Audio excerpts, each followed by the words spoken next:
I have had more than one encounter with Trump, and that's why I tried to kill that son of a bitch, because he is a fucking monster. It's why I have not shut up about just how absolutely abhorrent he is as a human being, and that's why I tried to kill him. Yeah. I'm just going to start recording, and Okay. So I just want to clarify in terms of date, July 18th, 2025. My full name, Lisa Noel Voldeng. And Riley, do you want to state your name and any other names? William. Oh, I'm sorry. No, go ahead. Go ahead. I didn't mean to interrupt. My name is William Sascha Riley. I was born Manuel Sascha Barros. Okay. But my legal name is William Sascha Riley at this time. Okay. And I'm, just so we're clear, I'm based in Victoria, British Columbia, Canada. I lived in the United States full-time for a bunch of years, but I was brought up in Canada. My citizenship's Canadian. And we might be neighbors at some point, because Canada is right now number 2 on the list of the countries that I am potentially going to move to. Do you know, I think it's a good place to look. There's a lot of Americans, actually. I've spoken to Americans that I've told to come here. And there's lots of Americans that have come to visit more, and it's a lot more embracing, inclusive of a culture. So, it's quite lovely. I recommend.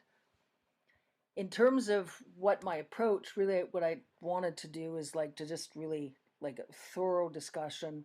You tell me everything that you've been wanting to say, and okay. I'll ask some questions. This might be one of however many discussions, and I'll record them. If it's 1, if it's 10, and what I'd like to do, I'm sort of recording with an eye to your testimony, getting your testimony of what you experienced, what abuse you suffered, and what you were witness to.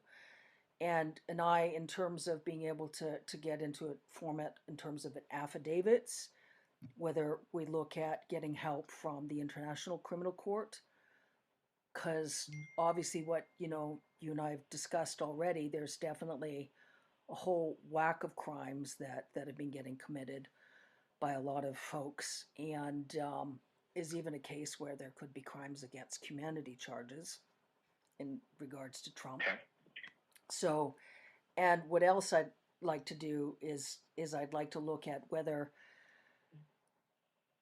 you would be okay with, me transcribing and then publishing something. I publish newsletters selectively. I have a newsletter called Outlaws of Chivalry I publish once in a while. And I was looking at perhaps publishing there, if you're okay, in terms of how it could help us in terms of getting the right legal support in terms of the International War Court. I am for whatever puts a light on this, because in my mind, the powers that be are already aware of my position on it and aware that I have spoken up. And, the more light that is shed on there, I don't think that I'm incurring more risk, except for some maybe lunatic that wants to be a soldier for Donald Trump, because they are a little crazy. They're a little brainwashed, but I don't mind whatever would bring a little bit more light to this, particularly the stuff. If we can get some of this stuff verified, and I know that me speaking up is one thing, but then the verification process, is important too.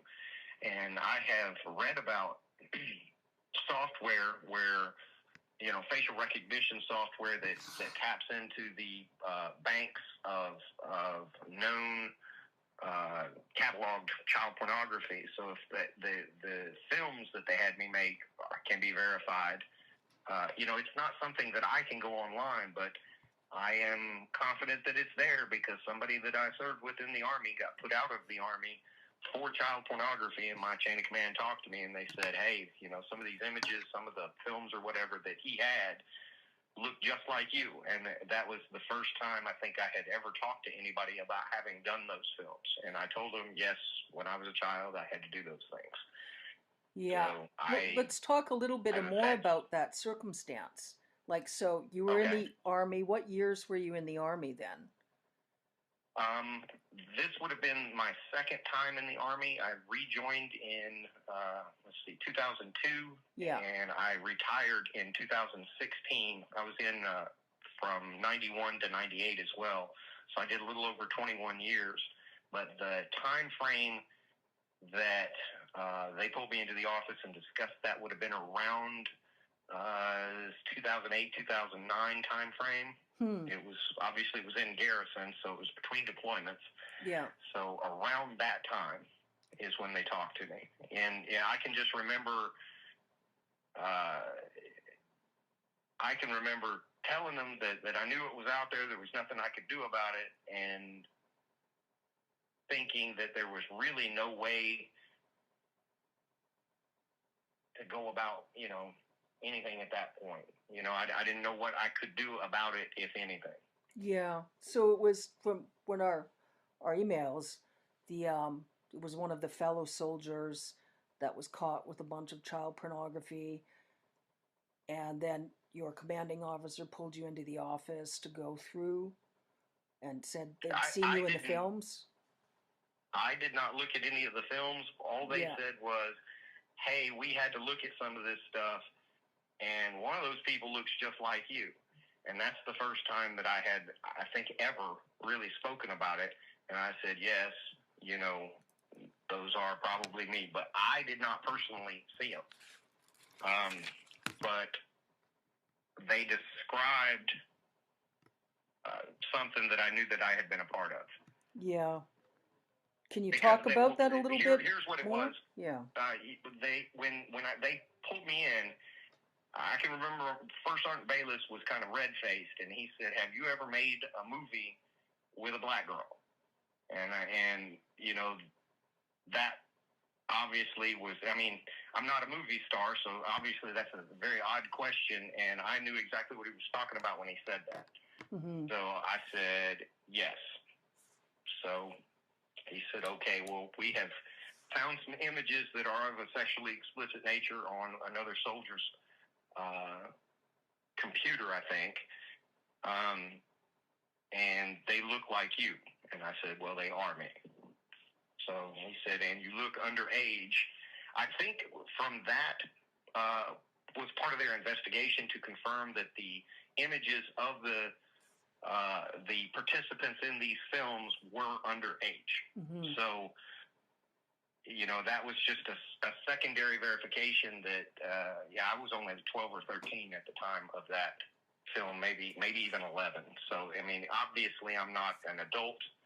And even when I was an adult at 18 or 19, I still looked young. So obviously at 11, 12, whatever I was in that film, I would not have looked like a mature, an adult, Mm-hmm. So it was more, I think, for confirmation that these images were of children. So I don't remember if he actually got court-martialed or if he just got UCMJ, which is just their lower grade of punishment. But I do know that he was chaptered out of the military over it. I think he might have had to do a little jail time, but I don't recall. I can't even recall the soldier's name that got caught with it. I just knew he was an NCO, a staff sergeant. And did anyone else ever talk to you about the films again? Did they ever talk? Did they ever infer that there was any further investigation in terms to when the films were produced? Did they ask you anything about who is involved, or did they? No. They didn't go into any legality other than the prosecution of the soldier with the images. So in the military is a little bit different than civilian. I don't want to call it the court system because it's just the officers and NCOs in the military, but they they have their, sphere of influence. They have their little scope of operation, and if they uncover more, I think that they're required to give it to the civilian authorities, but they don't have any jurisdiction to go further than to just prosecute the soldier for the infraction that he is guilty of, if that makes sense the way I'm saying it. No, I understand. Do they have any duty or is there any legality, or do they have legal requirements to inform civilian prosecutors of Yes. such cases? Yes. Okay. If they suspect, or I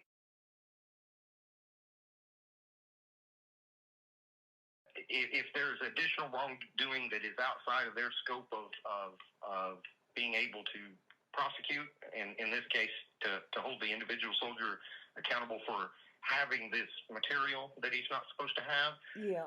they prosecute that portion of it. If it is beyond what they can prosecute, then they refer the soldier to civilian court systems. But in this case, the military did handle the prosecution of the soldier, and I think all he got was like 30 days and reduction in rank to E1. They kicked him out of the Army, gave him a less than honorable discharge, I think. I don't think he even got a bad conduct for that, but I know that he was put out of the military. And I think he did the 30 days in jail. I think is the most that they can give you at the level that they prosecuted him at. So I'm not saying that for sure on the jail time, but I do know for a fact he was put out of the military. Okay. So they had films. Hable. They had some Hable of those films. was his name. Cable? Yes, Hable. That was his last name. Habel, I think. Staff Sergeant Hable. I just remembered it. Because I could picture his face, and I just couldn't remember his name. Hable. Okay. Habel. Yes, I'm relatively certain on that name. I don't have the best memory. I was in a blast in Iraq, and one of the things that I struggle with mightily are names. Yeah. But I'm fairly sure that's his name. Okay. Okay. And in terms of the films they had, so there was obviously a collection of pornography. Is there anyone you're in contact with of those your commanding officers that would they talk to you? Would they provide evidence, or is it a situation where Michael Bayless is the only one that I remember speaking to about it. I have not spoken to him since I left Fort Carson in 2011. I would think that he would probably remember something like that, just the unusualness of it. First sergeants deal with things day in and day out, but I would think that he would remember that, just because of how it's not every day that you have to deal with something like that, Yeah. But it is possible. I think my commanding officer's name at that time was Captain Colasanto, but I'm not sure, because you get commanding officers come and go. The first sergeants, they tend to stick around longer. Yeah. But commanding officers are a lot of times they're only there for a year or two, and then they're off to the next thing. So Okay. My recollection of the commanding officer may not be accurate. What's the spelling of his last name? Colasanto?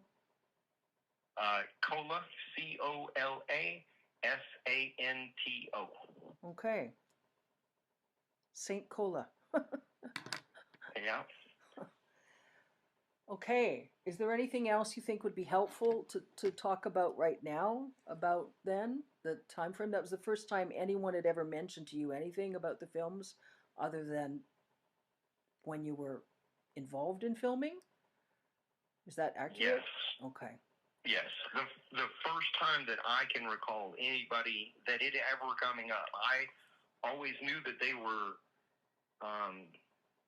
that the films, at least one or two of them were out there. I don't even know how many times I was filmed. But I can tell you that some of them are extraordinarily horrible. I can give you one instance where they were filming us. It was me and a girl that I knew that I had been trafficked with in other venues. And while we were filming, they came in and shot her in the head. So killed her, obviously. So that would be... Was that the runaway? That was another girl, and I can't even remember her name.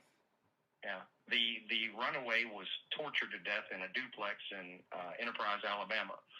My parents did that, and that wasn't on film, not her being tortured, but that was that black girl that I'm telling you about that later on Michael Bayless had talked to me about. But they went and got her because they were afraid that this was after the investigation in Tennessee, and they were afraid that they would go down for child pornography. So they were wanting to kill her, and then they were wanting to get rid of me via an accident, but they couldn't because they had already tried to kill me several times. They had the incident in Texas involving the Chevy van. There was another instance in Texas where my dad threw me into the middle of a pool and said, "Sink or swim." And somebody saw it and called the sheriff. So there was a police report on that. And then there was a third instance in Texas where my dad threw me down a flight of stairs. And that one fractured my skull. Now, there may have been other things that happened as well, but I remember those three were enough that they generated an investigation. Yeah. There were enough things that happened in Texas that my dad moved from Texas to Tennessee, and then got in trouble in Tennessee, and then got in trouble in Tennessee, and then moved to Alabama, got in trouble in Alabama, and then we just moved one more time. And you're talking about Alabama. Your adoptive dad, William Kyle Riley, correct? Yes. Yeah. I have located my birth parents. My birth mother lives in Sierra Vista, and my birth father lives in Edmond, Oklahoma, but as yet, I have not reached out to either of them. Mm-hmm. I just, within the last year, probably 6 months, I learned where they live. Mm-hmm. So, I don't know. That's just an odd dynamic for me, and I'm still kind of processing that. But as far as family goes, I have a half-sister up in Massachusetts, and that's about it. Okay. And your adopted dad, William Kyle Riley, worked as a pilot and was involved. Yes. Integrally in the Epstein-Trump was involved in all kinds of things. Yeah. And he worked a lot with Trump and Epstein, correct? I know that he was around Epstein and worked with Epstein. And I want to say that he flew for Epstein. And if not for Epstein directly, like transporting Epstein himself, he did transport some of the rich people to and from these parties that Epstein and company hosted.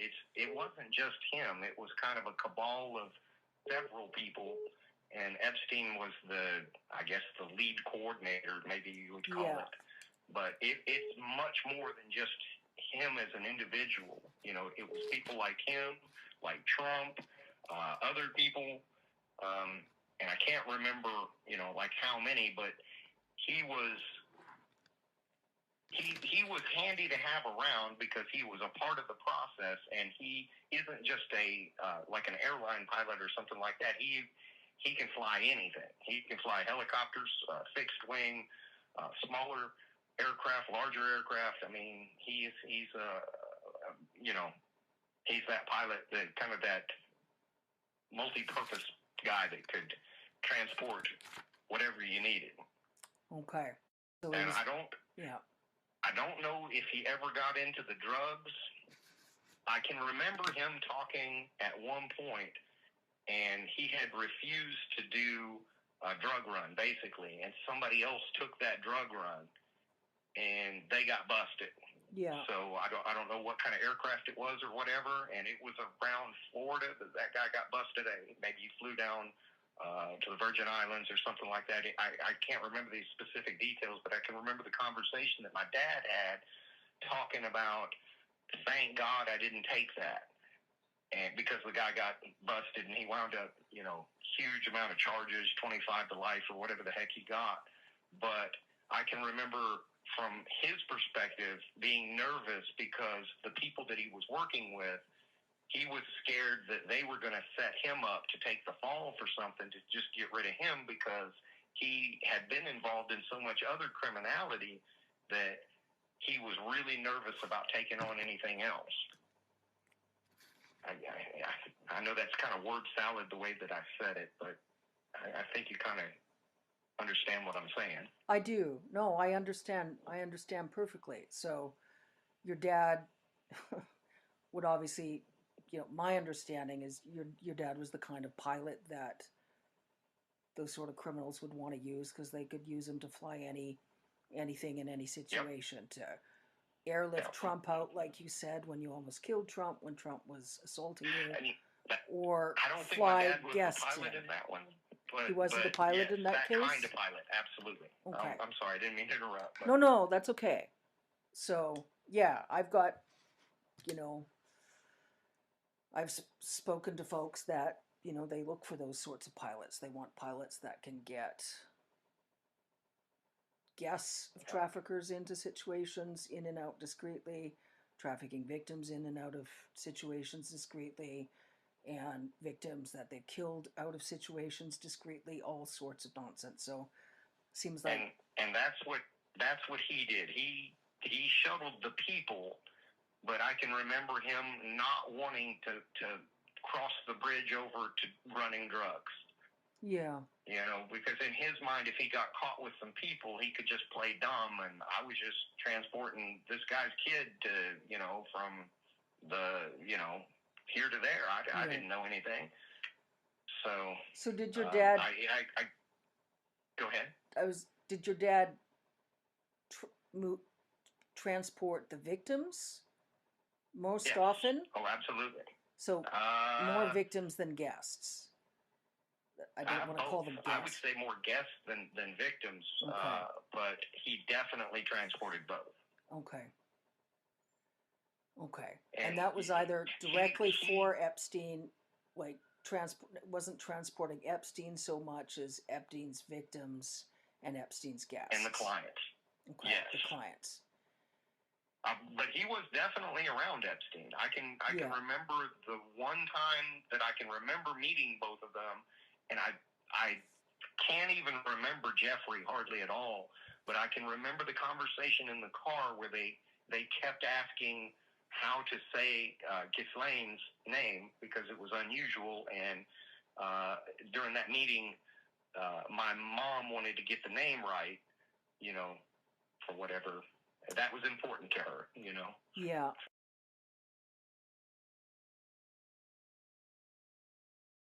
What's your mom's name again? Her name was Mary Lynn Riley. This would be kind of my third mom, because my dad adopted me with a lady named Irene Ursula Litsky was her maiden name. Mm-hmm. Her name is Peter now. But those two adopted me. He got divorced from Irene in 79 or 80 and almost immediately married Lynn. So Irene may have been involved in some of that, but that would be from a time frame that I don't have clear recollection of. I do have clear recollection of Mary Lynn Riley's involvement, but she died via suicide a number of years ago. Okay. Now,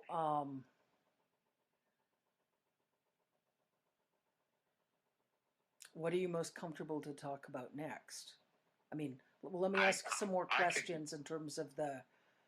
Now, you told me about Trump and about Biggs and about Jordan. I feel like that's important to discuss in details. And let me ask you a question. Do you think it's more helpful for you to talk about what you remember first, when you were first trafficked, the circumstances, individuals involved, or do you want to talk about some of the incidents that we spoke about a bit by email already? What do you think is most helpful for you? fill in whatever gaps in that I can. I have spoken to you about most of what I remember clearly, but I can give you some of the details with those three, and that's why I am willing to talk about them. You know, Yeah. there's no. I remember more things, but I just can't. I can't give you much in the way of detail for anybody other than those three. I can remember Jim Jordan. I went to a party. This was at a farm. There were I don't know, 25 to 50 people there. I mean, it was a good amount of people, but not a massive crowd by any stretch. But the experience that my dad sold to those people was, if you could pin me, then you could do whatever you wanted. But my dad had taught me how to fight. He had been a bare knuckle brawler earlier in his life, and I know that he had worked kind of just beating people up for a little extra money at one point in his life. He also entered into like the tough man contest, stuff like that. So it was kind of a game for them, because I was just a child. So you would think that you could just do whatever you wanted, but if they got anywhere near me, I would hit them.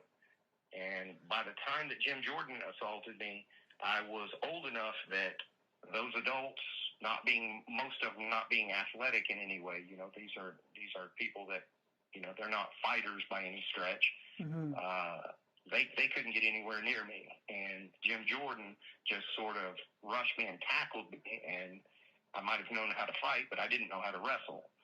So he assaulted me in front of a crowd, and I think that it was filmed, but I can't swear that it was filmed, but it was in front of those 25 or 50 people. And how old were you? That's why I remembered. I was around 12. 12. When that happened. And of those 25, 50 people... Oh, sorry, go ahead. The reason that I remember Jim Jordan is, first, he stood out because he wasn't that much. He's only like 7 or 8 years older than me. So at the time frame that I'm at 12, he is right around just graduating high school, maybe first year or two of college, right? So him being so much younger stood out. And then I remembered his jawline. He has a very pronounced jawline. I remembered his voice. And his mannerisms haven't changed throughout his life either. So when I really started, as soon as Trump went down that escalator and said he was running for president, I got involved in politics. I started watching it. I started watching who supported him and everything like that. And I remember Jim Jordan just from watching him on the floor of Congress, speaking to the different people that go up there and testify. So, and that's him. I just remembered him.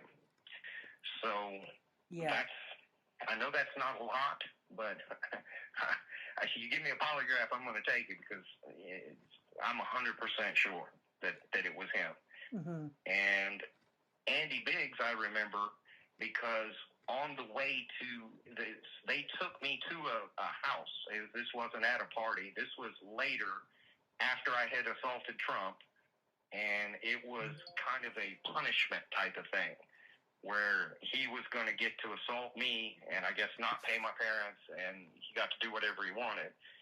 And I can remember telling me I wasn't allowed to fight back or they'd kill me, and all of this. But they must have said his name 50 times in the car. So Biggs I kept hearing Biggs, Andy Biggs, and I thought, I'm going to remember this name. And after he assaulted me, I don't even remember the assault necessarily, but I remember being in the car afterwards and being like really nauseous, sick to my stomach. I was seeing spots, and I mean, the guy beat me until I had broken ribs and was convulsing, turning blue and stuff like that. And the only part of that assault that I can remember is laying on the floor of the room trying to breathe, and I could hear Andy and my dad screaming back and forth at each other. And I can remember Andy Biggs saying, "You said I could do whatever I wanted." My dad saying, "I didn't say you could fucking kill him." And I think they may have actually thrown blows over it, but there was a heated argument and everything going on for an extended period of time. And then I can remember being in the car leaving and just having my eyes closed because my head was spinning and everything, and I was just trying to breathe, just in and out, So that's why I remember him so clearly.